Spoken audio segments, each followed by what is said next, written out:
Hey everyone, I wanted to jump on today and talk to you about moving back and forth here, trying to get it straight. But I want to talk to you about something that is near and dear to my heart when it comes to multiple sclerosis and the symptoms of multiple sclerosis, and that is cognitive issues. Cognitive issues basically means anything that goes on with your with your brain as far as understanding, processing, speaking, maybe even math and things of that nature. Um, just to let you know, it's when people ask me what I struggle with the most with MS that gets on my nerves, cognitive issues all the way. I used to be a teacher. I know that I also used to speak, and it bothers me when I cannot find the words. Hi, Laura. It bothers me when I cannot find the words. So that is a struggle in and of itself. But then to know that there are other things on top of the cognitive, I'm telling you, it is hard to take at times. So, hey, Barbara. So, if you guys feel the same, let me know. But we are talking about cognitive issues. So, the first thing I want you to know is understand cognitive changes. Yes, please. Because when it comes on you all of a sudden and you're wondering, what is it with me? What's wrong? What's going on? Because I believe a lot of people just think MS is physical. It's not just physical, it does bother us cognitively. So, understanding cognitive changes associated with MS can help women cope with these changes and seek professional resources. What professional resources, right? With my cognitive issues, I was sent to speech therapists. So you have occupational therapy, you have physical therapy, and my doctor sent me to speech therapy. And she had an activity for me. It was wonderful. I keep trying to find it on my apps and I cannot. But she has something with me where the word would come up and I'd have to associate it with another word. That word would be the next word I had to associate with another word. So it kept going, and I tried to see whether or not I could pick all of them. It took me a little more time than it should have. Yes, in the middle of conversations, you can't remember what you're talking about when you're trying to find words. That is probably the one that sticks out the most when you're just talking and you're going along in a conversation and all of a sudden you're like and and you stop because you're trying to figure out what word you should use. And I had a friend actually tell me, well, just go for the word. You try to go for such long words. Just go for the nickel word. You don't have to find the quarter word. And it's not that even. It's just really truly getting stuck on what I know I should be able to get to that quickly. So yes, word find is horrendous, Barbara. I 100% agree with you. Build a support network. So engage with family and friends or support groups to receive emotional support, guidance, and the ability to cope and live with these cognitive changes. I don't know about you, but with me, it's hard for people to understand something they cannot see. So when I tell people and I say to them, you know what, the cognitive bothers me the most, a lot of people just want to say, oh, what are you talking about? The cognitive, you're so well spoken. that's not the issue because it's not just the one thing. Like Barbara says, she agrees with trying to find the word, and Laura says, or you say the wrong word. Guys, I was talking to my mother and my aunt the other day, and I was talking about the yolk of the egg, and I said 3 times. I said, yeah, she hates when I throw out the oak. I said the oak. And I looked back, I was like, am I saying that right? Oak? My mom said yolk. It is so hard for people to realize what's actually going on in our minds and that the signals are not connecting. So I was glad that my mom was there because she did understand and she just said, yolk, you're trying to say yolk. And I'm not sure if my aunt understood, but I was able to, in that instance, they could see what was going on and that my mom was there to support me. So definitely have someone who knows what you're going through so they can assist you along the way because I could not find the word yoke to save my life. Seek professional help. Cognitive changes may require professional intervention. I believe that that goes with understand cognitive changes in the people that you can put around you to support. So I talked about a speech therapist. She was wonderful. I also want to say, even though you're going to seek out someone who can help you with rehabilitation cognitively, there are things that you can do. Um, that speech therapist, I'm looking for my phone, it's right here. That speech therapist gave me apps that I could use. And she told me to do word finds. There's a game on here that is a block game, and you're trying to move it so you can get the block out of the group of blocks, but there's an order to it, and you have to figure out the order. That actually is going to help you cognitively. Those are the other things. People think, okay, words, yes. Processing for me has slowed down a bit. So someone might ask me to do something and I have to wait a second, to actually figure out what I have to go through to do it. And I was around someone recently and I think it actually bothered them a little because it looked like I wasn't going to do what they asked, but it took me a second to think to myself, okay, you want me to do that. Let me go ahead and get this in order and pull this aside and do this. So if there's anyone on who is like questioning what we're talking about, for instance, some of us are, if you tell us to go ahead and make the brownies. Normally, most people are probably going to get out everything so they can make the brownies. It's almost like thinking you've gotten out everything. You could read it on the box. You know everything to get out, but you don't get out everything because you missed it somewhere. It just missed your mind. So you have to go back and say, I just passed the eggs. Why did I miss the egg? Or I just saw the blender or saw the mixer. Why didn't I bring that with me? So it gets really frustrating. Barbara says sometimes when I'm talking to someone, I start to stammer and then I forget what I was talking about. And some people look at you like you're crazy.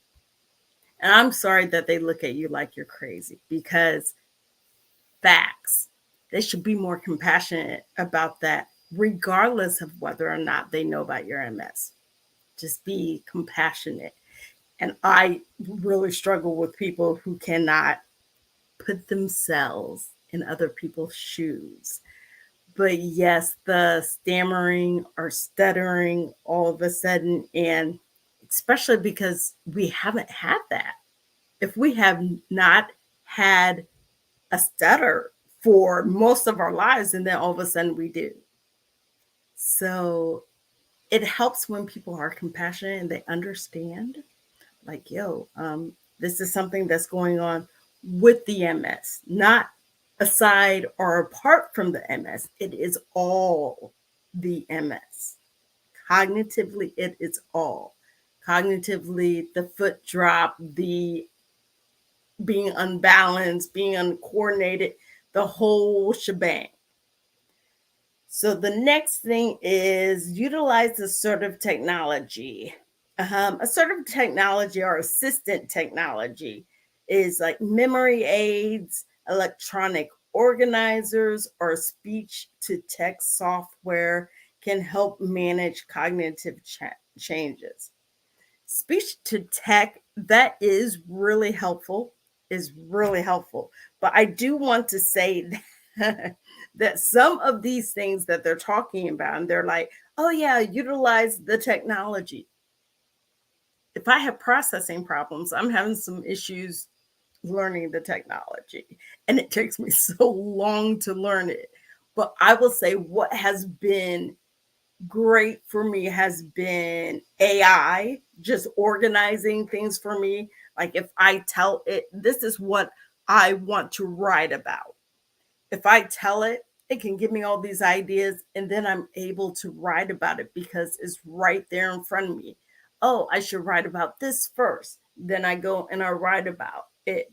And then it says, this is a good idea too. And I go and I write about it. So the thoughts are mine, but having to remember the order of things is hard, and it helps me with that. Speech to text, guys, your cell phone, your cell phone. I love the other day, I started to type to text someone to let them know what I needed them to do. And it would have taken forever because I'm wordy. So it would have been a long message. And for some reason, I just hit that recorder. I said, hi, Tammy. What I'm going to need you to do is go ahead and get the workers in there and take out that side up. I looked up, the text was there. I got to correct what I wanted to correct because I used to be an English teacher, and I corrected it and I hit send. That can be a lifesaver because some of the time we're missing the middle of it or the end of it.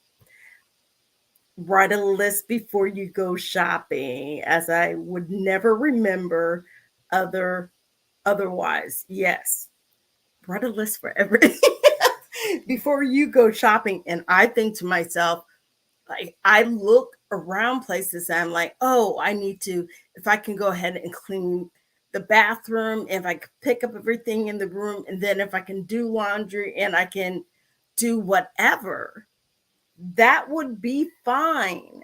But as I'm going through doing number one or number two, I look up for number three and I'm like, what did I want to do again? So, yes, Barbara, a list is great.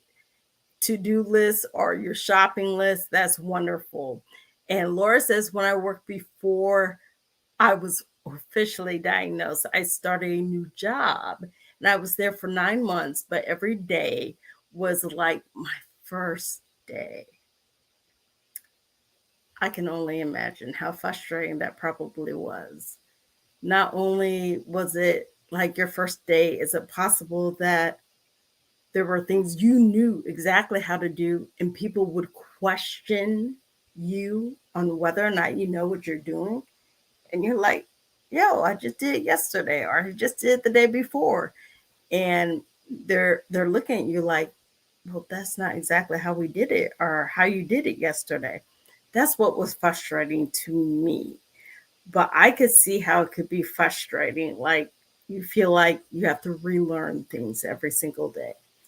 So cognitive, definitely high up on our list. Um, Break tasks into smaller steps. Okay. So we are kind of talking about that when we said the list of things. But if you break tasks up into smaller steps, breaking it down will help you to manage your cognitive load and make tasks feel more manageable. That's probably what happens to me is I need to make it more manageable. So if I break it down into you need to do I say overall I need to do the laundry. No, you need to do wash your hots, wash your colds, dry and fold your hots and colds and put them up. Instead of just thinking I need to do everything that's in the hamper and take out everything once I put it in the dryer and bring it back here and just put it all on the bed, which overwhelms me because I'm like, oh, I didn't get anything done. Well, truthfully, yes, you did. You went out there and you saw a wash, you washed colds, you washed warms. You just need to put things up. I think that would definitely help to break it down in smaller tasks. And I did skip one. I skipped create a routine. And it sounds like Barbara has that routine down with her list to go shopping. And we talked about the list to go, your to-do list and what you have to do. But this also says establishing a routine can help reduce cognitive overload and improve productivity. There are some things that we just do every day, that we do everything because we know it needs to be done. If you have a routine, that's exactly how it's going to go over and over. I get up in the morning and I go to the bathroom and I might come back in here. And before I sit on the bed, my mind's already saying, okay, you need to make the bed. Don't forget to take your medicine. Don't forget to go ahead, take a shower. Don't forget, because these are the things that I do for my routine. So if I was consistently just, which I used to do, coming in here after I go to the bathroom and going out that door and going to the kitchen to get something to eat, and then coming back here and sitting down watching TV, I'm going to forget A, you're supposed to make your bed. There have been several times when I want to go away from my routine. And in the middle of the day, I will look at these and I will say, oh, I didn't take my pills. And the doctor has told me if you miss them, once it's 3 o'clock, just wait till tomorrow to take it. So having a routine makes it consistent. I'm consistent on making my bed. I'm consistent on taking my medicine. I get certain things done without having to remind myself every day because it feels like clockwork. So manage stress. Doesn't it sound like breaking things down in smaller steps? But stress can worsen cognitive changes associated with MS. Okay. I'm really, I feel like it's helpful when I'm transparent. So I've been going through some things in my personal life and the weight of it or the stress of it or the hurt of it has taken a toll on my body. And for people who have MS, hi Marcellus, for people who have MS, we need to realize that when we don't sleep, when we are stressed and getting overwhelmed, when we are extremely hot or extremely fatigued, it is going to affect us cognitively. It just is. And it feels like it's not fair because you're like, okay, didn't I already have the stress of falling yesterday? So why do I feel like my brain's not keeping up with me? Your brain's unfortunately not keeping up with you because the body felt the stress of the fall. And the stress just unfortunately is going to It's going to reduce the amount of activities that you need to do from your mind. But if you can kind of slow down things, slow down that stress, take away from that stress, you're going to want to do meditation, you're going to want to do relaxations, exercise, things of that nature, anything that calms things down for you. Sometimes it's just sitting there in quiet, which I know is meditation. It's just sitting there, especially when you want to sleep. Especially when you want to sleep. And Laura, I actually talked yesterday about insomnia and how I struggled with that. So if you can get rid of that stress, some people like tea. My sister likes to have tea. I've actually moved away from tea and coffee. Ooh. I've moved away from that, but she finds that it calms her. And it could do that for you as well. I know coffee makes people wake up, but the tea that she drinks, if she has chamomile or lavender, it calms her down. For me, it gets me warm, and I don't like to be hot. So, oh, it's on there. It's on there in the group. Actually, you know what? If you're watching on YouTube, I'm going to have to put that up. But definitely the insomnia, I struggle with insomnia. We talked about sleep and getting rest. And if you struggle with insomnia, what I do is I tend to take that Tylenol PM. And because we're on so much other medicine, it does not get along well with others. So I woke up the next day and I had taken that pill and I had taken my other pills and just overwhelmed me. Yes, yes. I see Laura said that she also struggles with insomnia. It is the worst for some for us to have struggles with fatigue and then the audacity to have insomnia. It's like I really need to go to sleep because I'm really tired, but your body just doesn't want you to go to sleep. It's very frustrating. So those type of stress relievers can help the meditation, exercise, and relaxation. And I talked about how exercise, when you do that, you exercise, if you do it consistently, it kind of starts to tell your body you're tired by 8 or 9 o'clock and you just want to lay down, close your eyes. So if you get on a rhythm or pattern of doing exercises, it will help for you to go to sleep. Listen, I'm preaching to myself too. So get adequate. Look at that. Get adequate sleep. Okay, we're talking about cognitive changes. And again, they have brought up get adequate sleep. We're just talking about it because it changes everything. It changes everything. I have had insomnia or had a hard time with something, and I find myself up at 3, 4 o'clock in the morning. And then I literally try to get up at 8.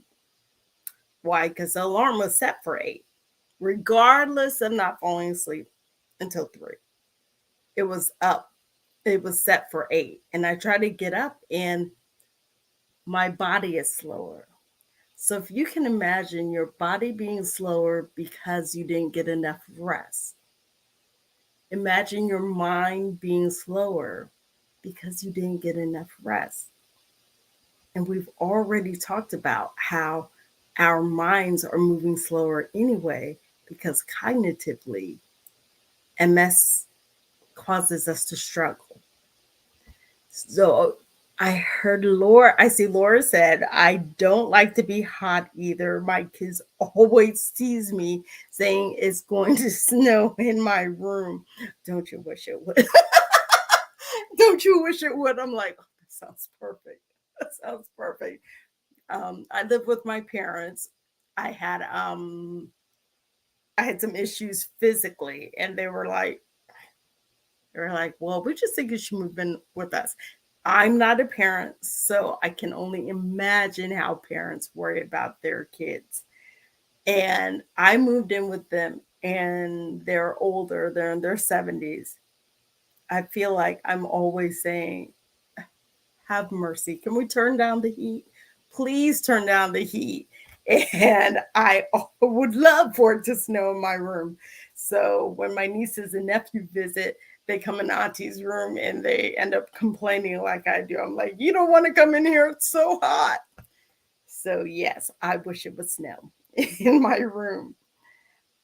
So, we're talking get enough sleep. Number 9 is practice healthy lifestyle habits, eating a healthy diet, exercising regularly again, and avoiding tobacco and excessive alcohol can help manage cognitive issues. So I want to say this, something that I learned going to support groups because it's full of information all of the time. Did you know that nicotine or the smell of cigarettes, that smoke actually harms the MS patient? I mean, I know it harms you if it harms your lungs and it can cause cancer, but I did not know specifically that it's not good for MS patients to be around smokers or to smell that off of people's clothes. Be careful of that. I was really surprised when I heard that. And as far as the alcohol is concerned, too, it says excessive alcohol that you do want to be careful because it doesn't help you to manage cognitively. My assumption is that if you are drinking too much, it says excessively, but if you're drinking too much anyway and you can't, you can't drive, you don't walk well, things of that nature, it's the same effect that it's going to have on your brain. It's the same effect. Something's going to have to slow down. And we already don't like that cognitive slowdown. So we have to be careful about what we're putting in our bodies. And then stay informed. Stay informed about MS cognitive changes and available resources can help women feel empowered and take control of their conditions. Can help women, can help any of us who are diagnosed with multiple sclerosis. If you are dealing with MS and of course we are on this page, please stay informed. Just like I said, the thing about smoking, I never knew that. I never knew that. I had friends. I was married at one time to a smoker. Did not realize that was affecting my MS as much as it was. But I definitely want to say that you want to stay informed of things because how often do we go to the doctor? Like I said this a while ago, my next appointment with my neurologist is 9 months away. 9 months away. What if I just waited for every time I go to a doctor to get information on MS, especially on the cognitive stuff? We need to keep ourselves informed. I get books and magazines, brochures from the MS Foundation, from the National Multiple Sclerosis Society. I get all these things that come into the house. So I'm reading or looking at it, or even if it's stacking up, I'm always looking at, oh, look what it says on the front of the book. Look at that. There's an article in there about, so my mind will go back to it. Remember, we have to be our own advocate. We have to be the best advocate for ourselves because we know us. And no matter what a doctor is going to tell us, we still know us better than that doctor knows us. They may know the MS, but we know us. And we need to advocate for ourselves and get the information that we need. So I hope you guys enjoyed this about cognitive issues. I'm so glad I'm not in my own box when it comes to that. And Laura and Barbara, Marcellus, and everyone who joined today, thank you so much. It was great to talk to all of you. I will be back again tomorrow, and shoot me a message if you ever have any questions. Talk to you guys soon. And if you catch this in the replay, if you're coming in here late, just hit hashtag replay. Talk to you guys soon. Bye.